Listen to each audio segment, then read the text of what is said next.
1440 eiro pirms 5 gadiem, 1940 eiro 24. gada sākumā, 2700 eiro šī gada sākumā un šobrīd 3205 eiro.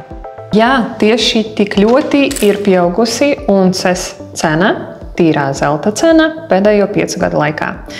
Un es teiktu, ka zelts šobrīd ir kaut kas vairāk kā tikai drošs patvērums. Pirms dažām dienām investīciju banka Morgan Stanley paziņoja, ka zelts pēdējo gadu laikā kļuva par tādu savu veidu rādītāju, ka ekonomikā, ģeopolitikā un finanšu tirgos iespējams notiek kaut kas nopietns. Tu pat vari uztaisīt eksperimentu, piesakot vietnē taveks.lv sadaļā grafiki zelta cenai un paskatīties tajos brīžos, kad zelta cena strauji pieaug, pieņemsim līknē, kad skaties 3 dienas vai diennakts grafiku.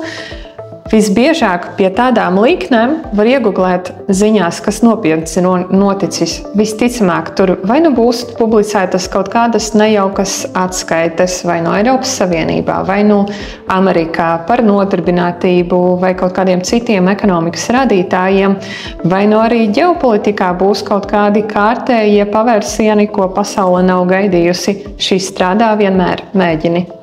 Būtu jauki zināt arī tavu pieredzi, vai 20. gadā tev bija pieņemts lēmums iegādāties zeltu, vai arī visu šo gadu laikā tu esi domājis, ka zelta cena ir sasniegusi maksimumu un vairs nav kur kāpt.